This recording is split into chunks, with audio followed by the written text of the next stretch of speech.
नमस्कार, मैं हूं संजय शर्मा। आप देख रहे हैं 4 PM न्यूज़ नेटवर्क। प्रधानमंत्री जी ने डुबकी लगाई, बड़े मन से डुबकी लगाई। कांग्रेस कह रही है पूरी डुबकी नहीं है, सिर तो बाहर रह गया। लोगों को बड़ी उम्मीद थी कि प्रधानमंत्री जी आएंगे, कहेंगे कुंभ में जो लोग मरे हैं मैं उनको श्रद्धांजलि देता हूं। प्रधानमंत्री जी नहीं बोले। अभय दुबे जी से मैंने तमाम सवाल किए और अभय दुबे जी से मैंने ये पूछा जो सर्वे आ रहे हैं उनके मतलब क्या हैं। क्या पहली बार जब चुनाव हुआ था, केजरीवाल की पार्टी लड़ रही थी, तब सर्वे आया था कि चुनाव में बड़ी कसके फाइट है, बीजेपी जीत जाएगी? और बीजेपी को 3 सीटें आई थी। अगली बार भी बड़ी कड़ी फाइट में बीजेपी जीत रही थी और बीजेपी के भी बहुत कम विधायक आए थे। तो क्या इन सर्वे का मतलब है, क्या सही होंगे या गलत होंगे? और मैंने तमाम संभावना पे बात करी कि अगर आम आदमी पार्टी की सरकार आती है तो क्यों आएगी, भाजपा की आएगी तो क्यों आएगी, और कांग्रेस के इस लड़ने के बाद इंडिया गठबंधन बचेगा या नहीं बचेगा।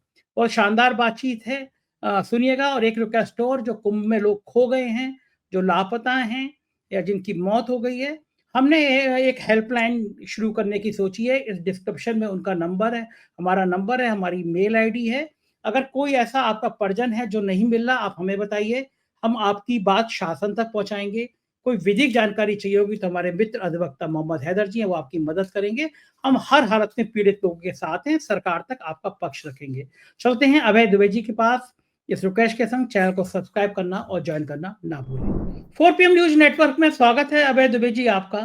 दिल्ली को लेकर तमाम जो सर्वे आए हैं वो बता रहे हैं कि भारतीय जनता पार्टी एक बड़े मार्जिन के संग सरकार बना रही है।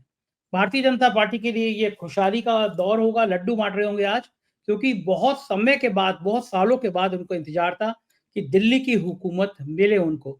दिल्ली दर्द भी दे रही थी, देश की राजधानी, और वहां पे उनका हिस्सा ना हो, वहां पे उनकी भागीदारी ना हो, तो दर्द तो देती देती। लेकिन एक बड़ा सवाल ये भी है, मुझे अभी तक याद आ रहा है, जब पहला चुनाव था केजरीवाल का, तो सबने कहा था कि कड़ा मुकाबला है। जितने सर्वे आए थे उसमें बीजेपी की सरकार बन रही थी और बाद में बीजेपी की 3 सीटें आई थी। तो मैंने मजाक उड़ाई भी थी कि ये सर्वे करने वाले, ये बड़े बड़े पत्रकार जिस दिल्ली में रहते हैं, इनको यही नहीं पता कि दिल्ली का 3 सीटें का मतलब है कि माहौल आंधी एक तरफ चल रही थी। उसके बाद का जो चुनाव हुआ उसमें भी लगभग सर्वे इसी तरह आए थे और आज भी सर्वे इस तरह के हैं, आए हैं कि बीजेपी की सरकार बन रही है। हो सकता है बन भी जाए, मेरे को बहुत ज्यादा आइडिया भी नहीं है। लेकिन क्या लगता है कि जिस तरह के सर्वे आए हैं, दिल्ली का जो माहौल था, दिल्ली का जो तापमान था, वो इशारा कर रहा था कि भारतीय जनता पार्टी इतनी बड़ी जीत हासिल करने जा रही है? देखिए, दो एजेंसियों के एग्जिट पोल को छोड़कर बाकी करीब 7-8 एजेंसियों का एग्जिट पोल बता रहा है कि भारतीय जनता पार्टी की सरकार बन जाएगी। एक एग्जिट पोल मैट्रिक्स का ऐसा है कि जिसमें दोनों दोनों की ही सरकार बन सकती है। भाजपा ही कुछ ज्यादा बन सकती है, आम आदमी पार्टी ही कुछ कम बन सकती है। तो वो इस तरह से आया आया हुआ है। तो कुल मिला के हम ये मान सकते हैं कि एग्जिट पोल में भारतीय जनता पार्टी जीत गई। इसको हम मान लें, उसमें कोई दिक्कत नहीं है, तथ्य है। एग्जिट पोल में भाजपा जीत गई है। सवाल ये 8 तारीख को क्या जीतेगी?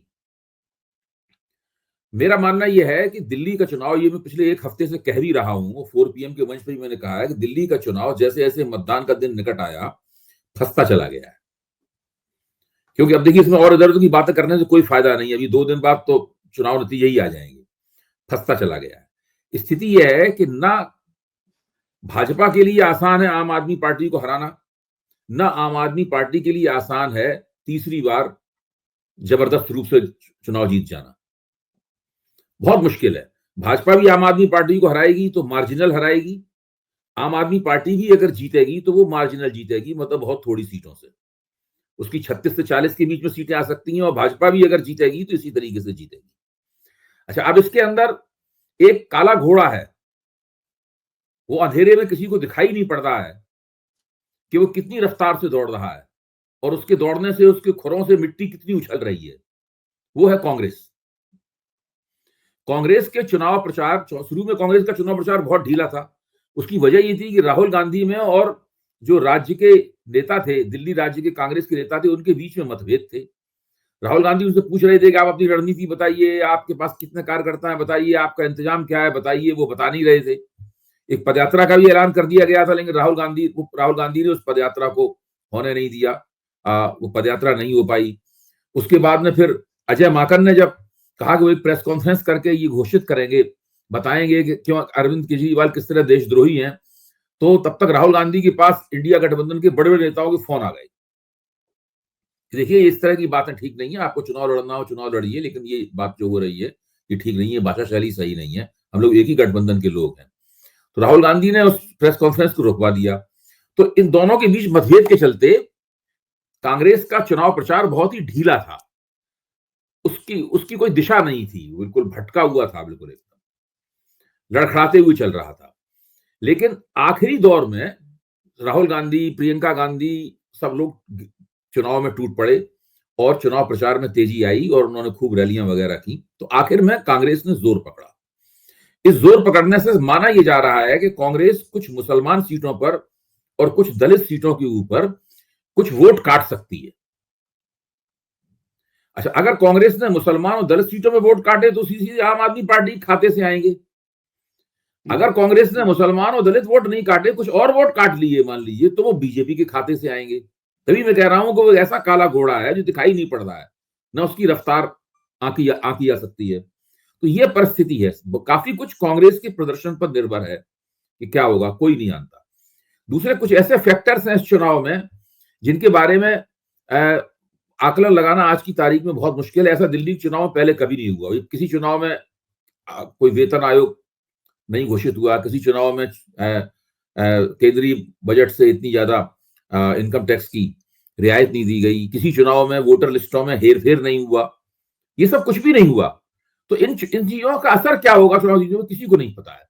इस लिहाज से ये काफी नजदीकी चुनाव हो गया है। इसके बावजूद मैं कह रहा हूं, इसके मतलब दोनों ही पक्ष, जो बड़े पक्ष हैं भाजपा और कांग्रेस, भाजपा और आम आदमी पार्टी, दोनों ही एक दूसरे को हराने के बारे में ना स्वयं निश्चित है, ना मैं निश्चित हूं उनके बारे में, कौन जीतेगा कौन हारेगा। इसके बावजूद मेरा ये मानना है, और ये बात मैं अपने बहुत अच्छे चुनाव शास्त्री सेफोलॉजिस्ट मित्रों से बातचीत करने के बाद कह रहा हूं कि एज यानी बढ़त थोड़ी सी इस वक्त भी आम आदमी पार्टी के पास है। अरे गजब। हाँ, 3% बढ़त है वो आम आदमी पार्टी के पास है। 3% की बढ़त बहुत थोड़ी होती है। 3% की बढ़त इस तरह के चुनाव में, जो ट्रायंगुलर चुनाव जिसका त्रिकोणात्मक चुनाव होने का अंदेशा हो, वो बहुत थोड़ी होती है उसमें। तो ये एक है ऐसी स्थिति कि इस टक्कर के बावजूद और कुछ असाधारण किस्म की घटनाएं होने के बावजूद जो पहले किसी चुनाव में नहीं हुई, आम आदमी पार्टी के पास भाजपा के ऊपर 3% की बढ़त है। कांग्रेस के प्रदर्शन का किसी को कुछ नहीं पता। वेतन आयोग के आने से कितना असर पड़ेगा इसका आकलन नहीं किया जा सकता। इनकम टैक्स की रियायत मिलने का कितना असर पड़ेगा इसका आकलन नहीं किया जा सकता। और वोटर लिस्टों में जो हेरफेर की गई है उसका चुनाव नतीजों पर क्या असर पड़ेगा इसका आकलन नहीं किया जा सकता। एक बात और कहने लायक है जो मैं कह देता हूं क्योंकि आपने मौका दिया है, कि आम आदमी पार्टी ने सबसे पहले चुनाव प्रचार की शुरुआत कर दी थी। आम आदमी पार्टी सितंबर से बहुत ही नियोजित चुनाव प्रचार में लगी हुई है। अक्टूबर में अरविंद केजरीवाल जेल से छूटे, उसके बाद वो चुनाव प्रचार में कूद पड़े। स्थिति यह है कि भाजपा और कांग्रेस दोनों ही देर से चुनाव प्रचार में आई।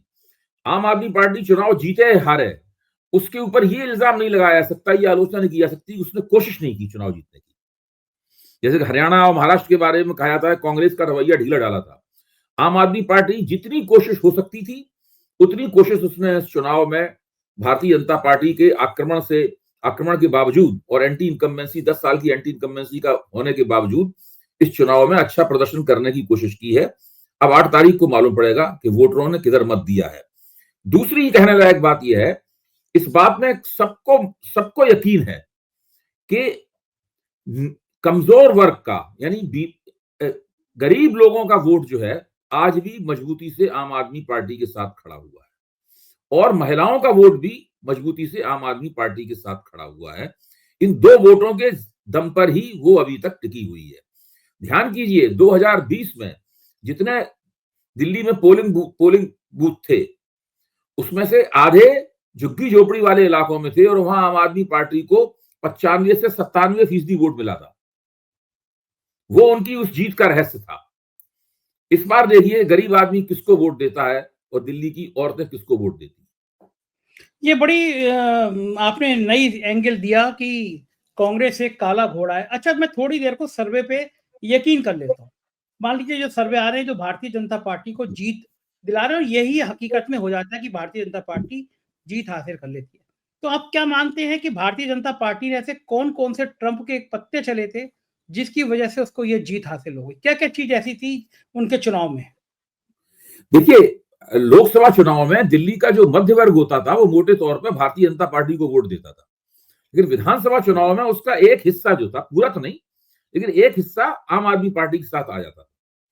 तो भाजपा ने पहली कोशिश तो ये की है कि मध्य वर्ग जो है ना, जो आम आदमी पार्टी के पास चला जाता है, वो कम से कम हो जाए या बिल्कुल आम आदमी पार्टी के पास न जाए। एक तो भाजपा कोशिश की। दूसरी भाजपा ने कोशिश ये की है कि स्त्रियों के वोटों में उसने आम आदमी पार्टी की जबरदस्त टक्कर ली है। उसने पूरी कोशिश की है कि 10, 20 या 10 या 20% या 22% स्त्रियों के वोटों को वो आम आदमी पार्टी से छीन सके, क्योंकि आम आदमी पार्टी को दिल्ली में जो औसत वोट मिलता है, स्त्रियों का वोट औसत वोट से ही अधिक होता है। तो ये एक भाजपा की एक और ये कोशिश रही। एक तो मध्य वर्ग के वोटों पर भाजपा को बहुत भरोसा है, दूसरे स्त्रियों के भाजपा को उम्मीद है कि स्त्रियों के वोट जो है कम से कम आम आदमी पार्टी के खाते से वो 10% खींच लेगी। तीसरी भाजपा को भरोसा यह है कि कांग्रेस आम आदमी पार्टी के दलित और मुसलमान वोटों को कुछ बर्बाद कर देगी। इसलिए पहली बार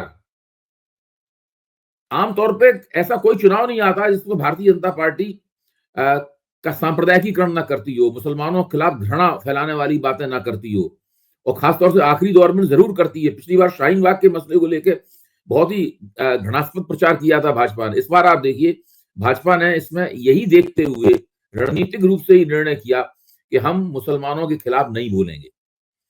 पूरा चुनाव गुजर गया, भारतीय जनता पार्टी ने मुसलमान विरोधी बातें नहीं की। एक आध बार किसी नेता के मुंह से आता निकल गया हो, वरना उन लोगों ने नहीं की। तो भाजपा के जो तमाम, अगर भाजपा ही चुनाव नहीं जीती तो बहुत बुरा लगेगा उनके कार्यकर्ताओं नेताओं को, मुसलमानों को गाली भी नहीं दे पाए और चुनाव भी नहीं जीत पाए। मतलब मुसलमानों को गाली देने से बड़ा, उस दिन एक रोटी ज्यादा खाते हैं ना, नींद भी अच्छी आती है कि हमने अहंकार जीत गए चुनाव, तो यही हमने ये रणनीति अपनाई, मन महसूस के रह गए, मुसलमानों को गाली नहीं दी, लेकिन चुनाव तो जीत गए 31 साल बाद। अगर चुनाव जीतते जीतते रह गए ये, तब फिर इनको दोहरी मार पड़ेगी। सोचेंगे अरे भाई, एक तो मालूम भले चुनाव हार जाते हैं, लेकिन वो काम तो हम करते हैं, हमेशा करते हैं, वो भी नहीं कर पाए। वो भी नहीं पाई। अच्छा, दूसरा अब इसके उलट मानते हैं। मान लीजिए आम आदमी पार्टी चुनाव जीत जाती है, तो क्या मानते हैं आप आम आदमी पार्टी ने क्या चीज ऐसे की थी जो लगातार वो चुनाव जीती? उसके पीछे क्या था? देखिए, सबसे पहली बात तो ये कि आम आदमी पार्टी का जो वेलफेयर मॉडल है, वो गरीब आदमियों के लिए डिजाइन किया गया है। वो खुशहाल लोगों के लिए डिजाइन नहीं किया गया जो वेलफेयर मॉडल। तो वहां पे उसका आधार है, जो लोग 10,000 रुपए महीने कमाते हैं, 15,000 कमाते हैं, 20,000 कमाते हैं, 30,000 कमाते हैं, उनके लिए डिजाइन किया गया है। जिनको इनकम टैक्स में रियायत दी गई है, वो तो 1 लाख रुपए पाने वाले लोग हैं, उनके लिए डिजाइन नहीं किया गया है। तो वो इनकम टैक्स की रियायत उनके लिए डिजाइन नहीं है। तो पूरा का पूरा वो उनका आधार आम आदमी पार्टी का वो है, गरीब आदमी।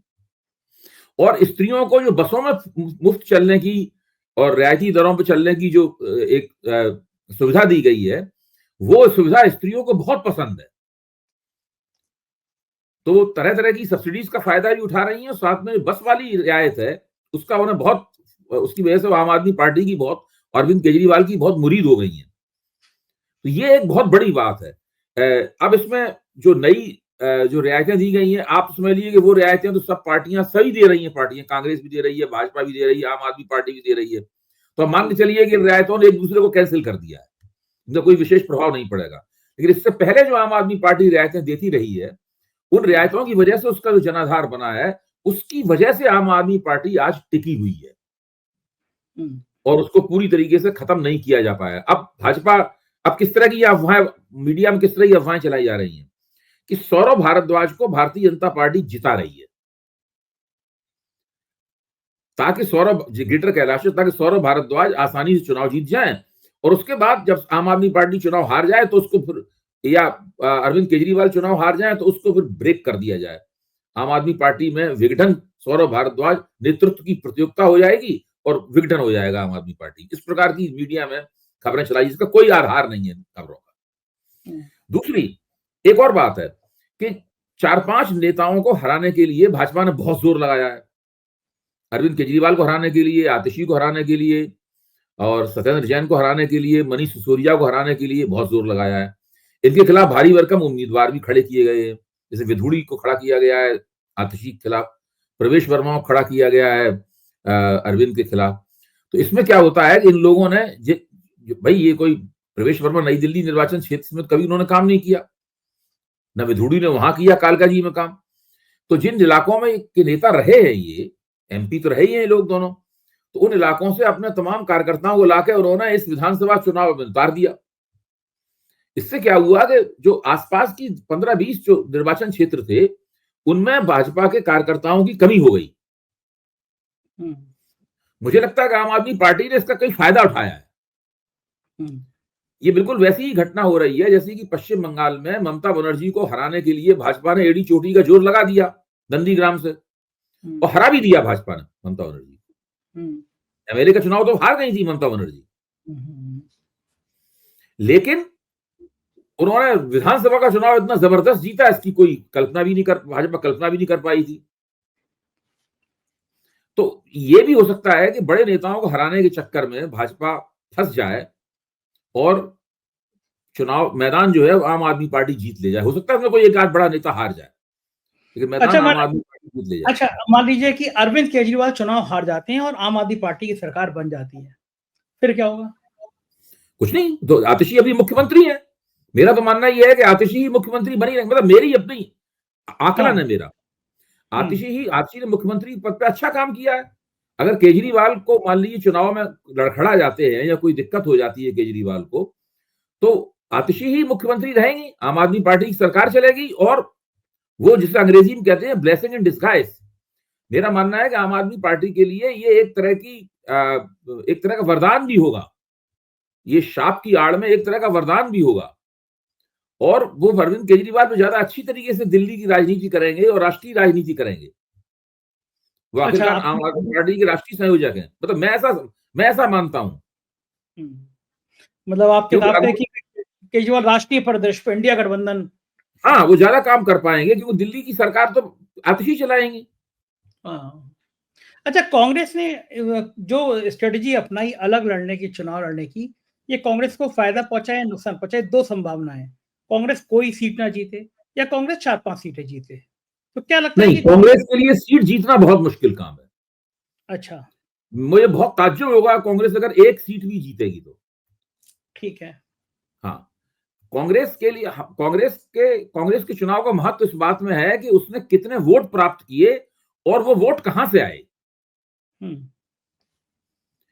अगर कांग्रेस को पिछली बार 4.25% वोट मिले थे, इससे कम तो मिल नहीं सकते, तो अब कांग्रेस के माना जा रहा है बढ़ के 9 या 10% वोट हो जाएंगे। अगर 9 या 10% वोट कांग्रेस के होते हैं तो वो वोट आए कहां से, सवाल इस बात का है। अगर वो आम आदमी पार्टी खाते से आए तो आम आदमी पार्टी कमजोर होगी, भाजपा खाते से आए तो भाजपा की चुनौती कमजोर होगी। इसीलिए मैं कह रहा हूं कि कांग्रेस एक दुधारी तलवार है, वो दोनों तरफ मार कर सकती है। अच्छा, कांग्रेस को लेकर ये भी हो सकता है कि किसी सीट पे वो आम आदमी पार्टी को कमजोर करे, किसी सीट पे भाजपा को कमजोर करे, ये भी हो सकता है। बीजेपी की सरकार बनी और ये माना गया कि कांग्रेस ने केजरीवाल के आम आदमी पार्टी के वोट काटे, तो इससे कांग्रेस की स्थिति मजबूत होगी या कमजोर होगी? भाई, कांग्रेस की अपनी थीसिस ये है कि जहां कहीं आम आदमी पार्टी उतरती है चुनाव में, वो कांग्रेस के जनाधार को खाती है। उसने गुजरात में कांग्रेस का जनाधार खाया, दिल्ली में जनाधार खाया और दूसरी जगहों पे भी उसका जनाधार खाती है। इसलिए आम आदमी पार्टी उसकी दरअसल दोस्त ना होके उसको परेशान करती है, लगातार उसको कमजोर कर रही है। और ये बात कांग्रेस आला कमान भी मानता है, ये बात राहुल गांधी भी मानते हैं, और ये तथ्य भी है, ये इससे इनकार क्यों किया जाए, ये हकीकत है। तो इसलिए कांग्रेस को कहीं ना कहीं इस बात की तसल्ली होगी कि उसने आम आदमी पार्टी का जो मुख्यालय है दिल्ली, उसका लॉन्चिंग पैड है, यहीं से उसकी राजनीति लॉन्च होती है आम आदमी पार्टी की, यहां पे उसको कमजोर कर दिया। तो कांग्रेस को ये एक बात काफी तसल्ली कांग्रेस को इस बात से होगी। अच्छा, कांग्रेस के लिए फ्यूचर में अब इंडिया गठबंधन में केजरीवाल की जगह बचेगी या नहीं बचेगी, क्या लगता है आपको? देखिए, केजरीवाल के पास अभी भी पंजाब जैसे प्रभावशाली और बड़े प्रांत की सरकार है, दूसरे, वो चुनाव जीत गए तो सरकार में रहेंगे, और अगर चुनाव नहीं जीते तो वो मुख्य विपक्षी दल रहेंगे दिल्ली में। एमसीडी भी उनके हाथ में रहेगी। तो केजरीवाल का महत्व तो, मतलब केजरीवाल को झटका लगेगा, बहुत बड़ा झटका लगेगा अगर वो चुनाव नहीं जीत पाए। लेकिन ऐसी बात भी नहीं है कि उनका महत्व समाप्त हो जाएगा और वो सिफर हो जाएंगे, क्या हो जाएंगे क्या नहीं हो जाएंगे। इस तरह की बातें करने का भी कोई मतलब नहीं है। कोई नहीं जानता कि आगे राजनीति क्या करवट लेगी। ठीक बात है कि कब कब कहाँ टर्निंग पॉइंट हो जाएगा कोई नहीं जानता। थोड़ी बात हाँ। अलग हटके करते और हैं अच्छा, दिल्ली ये के। भी एक बात है, देखिए ना कि इस चुनाव में इंडिया गठबंधन की कांग्रेस को छोड़ के जितनी भी पार्टियां हैं, सब अरविंद केजरीवाल के साथ खड़ी हुई हैं। हाँ, ये अलग एंगल है। हाँ, ये अलग सारी वहीं एंगल है खड़ी हुई कि हैं वहां। एक हाँ, तरह से ममता। देखा जाए तो भाजपा के खिलाफ इंडिया गठबंधन लड़ रहा है, इसमें कांग्रेस नहीं शामिल है बस केवल। हाँ, बाकी पूरा इंडिया ये गठबंधन लड़ ही रहा है भाजपा के मुकाबले। हुँ। अच्छा, तो अगर कांग्रेस ये मानना कि क्षेत्रीय शक्तियां भी अरविंद केजरीवाल का साथ छोड़ देंगी, ये गलत है। गलत है। अच्छा, मान लीजिए कांग्रेस भी केजरीवाल के साथ ही होती, इंडिया हम्म। गठबंधन ही पूरी तरह लड़ रहा होता तो फायदा होता। नहीं, फिर मैं मानता हूं कि जो अरविंद केजरीवाल के खिलाफ एंटी इनकम्बेंसी थी, वो सारी की सारी भाजपा के ध्रुव पर चली जाती। चली जाती है। हाँ, तो बीजेपी को फिर फायदा भाजपा होता। को ये प्रचार करने में आसानी होती कि भाई इन दोनों की मिली भगत है। पहले ये सरकार में थे, फिर ये अभी सरकार में आ गए। ये पहली सरकार भी इन्होंने आम आदमी पार्टी की इनकी इनकी उससे बनी थी, और अब ये मिलकर हमारे तो कांग्रेस तो भाजपा, मेरे मेरे विचार से भारतीय जनता पार्टी की जो दावेदारियां होती वो उसके अपने आधार क्षेत्र के लिए या उसके संभावित समर्थन के लिए ज्यादा आकर्षक और आक्रामक होती। बिल्कुल ठीक बात है। थोड़ा अलग हटके कुंभ पे चलते हैं। प्रधानमंत्री जी ने डुबकी लगाई। लोगों को बड़ी उम्मीद थी कि प्रधानमंत्री जी जो हैं वो आज ये कहेंगे कि कुंभ में जो लोग मारे गए हैं मैं उनको प्रति श्रद्धांजलि अर्पित करता हूँ। एक बड़ी योजना की भी बात कर देंगे कि भाई 1-1 करोड़ रुपया जो मरे उनको दूँगा मैं। एक अलग से फ़ोर्स बनाऊँगा जो गायब है उनकी तलाश करूँगा। प्रधानमंत्री जी ने ऐसा कुछ कहा नहीं। अकेले फ्रेम में रहते हैं। गोदी मीडिया के चैनलों ने दिखाया जब दिल्ली में चुनाव चल रहा था। और कांग्रेस से चुटकी ली, कांग्रेस के कई नेताओं ने ट्वीट किया कि भाई डुबकी तो पूरा सिर डुबो के मारी जाती है। आराम से उन्होंने सिर डुबोया लेकिन सिर बाहर रह गया, डुबकी ऐसी हो गई। और एक पत्रकार महोदय आज तक के शायद हैं, वो चला रहे थे, देखिए ये कुंभ कुंभ या डुबकी मारने का नया स्टाइल है, प्रधानमंत्री से सीखना चाहिए। आपको नाक कान यूँ करके बंद नहीं करनी है, साँस लीजिए और फिर डुबकी मारिए जैसे प्रधानमंत्री ने डुबकी मारी। यानी प्रधानमंत्री की डुबकी में भी उनको एक्सपर्ट घोषित कर दिया उस चैनल ने। और कांग्रेस कह रही है तो पूरी डुबकी नहीं लगाई इन्होंने। लेकिन डुबकी से राजनीति से अलग हटके क्या प्रधानमंत्री अगर आज कह देते कि जो लोग मारे गए उनको श्रद्धांजलि दे देते तो उनका कद तो बड़ा होता, छोटा थोड़ी ना था। अच्छा, क्यों नहीं? अच्छा, ये तो मेरी बदकिस्मती रही कि मैंने प्रधानमंत्री को डुबकी लगाते हुए नहीं देख पाया है। वो तो विष्णु भगवान के अवतार हैं, तो उससे पानी उन वो पवित्र होने की बजाय पानी अधिक पवित्र हो गया होगा। मैं ये जानना चाहता हूं, आपने वो दृश्य देखा होगा क्या? प्रधानमंत्री, जैसे कि राजनाथ सिंह जी ने जब डुबकी लगाई थी तो वो केवल अधो वस्त्रों में थे, ऊपर के वस्त्र नहीं पहने हुए थे। अमित शाह ने डुबकी लगाई तो वो भी अधो वस्त्र में थे, ऊपर के वस्त्र नहीं पहने हुए थे। योगी जी ने डुबकी लगाई तो वो भी अधो वस्त्र में थे। क्या प्रधानमंत्री केवल अधो वस्त्र में थे या पूरे कपड़े पहने हुए थे? बढ़िया वाले कपड़े पहने हुए थे, डिजाइनर कपड़े पहने हुए थे। प्रधानमंत्री जी ऊपर से ऐसे नहीं नीचे है। तक कपड़े पहने हुए थे। एकदम प्रधानमंत्री जी मैंने ऐसे नहीं है। प्रधानमंत्री को एक बार ऐसी डुबकी लगाते हुए देखा है जिसमें अंदर वो रबड़ का सूट पहने हुए थे। काले रंग का वही वाली गंगा जी वाली, बनारस वाली। हाँ, हाँ, हाँ। तो आज ये कैसी डुबकी? प्रधानमंत्री पूरे कपड़े उतार के डुबकी क्यों नहीं लगाते हैं? भाई, उन्होंने मनमोहन सिंह के ऊपर संसद में भाषण देते हुए आरोप लगाया था कि डॉक्टर साहब जो हैं वो तो रेन कोट पहन के शावर लेते हैं। हुँ, तो ये वही तो कहा खुद था। उनका आचरण देखिए, पूरे कपड़े पहन के वो नहाते हैं। अच्छा कहते थे तो क्यों नहीं कहा होगा उन्होंने श्रद्धांजलि वाली बात कि लोग मरे उनको श्रद्धांजलि दे दो, क्यों नहीं कहा होगा उन्होंने ये? अरे भाई, अगर उनके मरने के प्रति वो तो उनको पुण्यात्मा करार दे दिया उन्होंने पहले। बात खत्म हो गई। बात खत्म हो गई। और हुँ, अखिलेश जी ने वहां कहा संसद में कि भाई, मैं अपने भाषण में से 2 मिनट का समय देना चाहता हूं कि जिनका वहां पर देहांत हुआ है भगदड़ में, उनको 2 मिनट का मौन रख के शोक व्यक्त किया जाए। तो उनकी बात तो अगर प्रधानमंत्री चाहते तो उस बात को लेके वो शोक व्यक्त करवा सकते थे वहां पर संसद में। वो तो नहीं हुँ, किया उन्होंने। हुँ, उनकी उसमें कोई दिलचस्पी है नहीं उसकी। ठीक बात है, बिल्कुल ठीक बात है। राजनीति है, कुछ दिनों बाद और सामने आ जाएगी। बहुत-बहुत शुक्रिया अभय जी, आपने समय दिया। Thank you. ये थे अभय दुबे जी और आपने पूरी बातचीत सुनी। मुझको यकीन है ये बातचीत पसंद आई होगी, अपनी राय से अवगत कराइएगा। Thank you.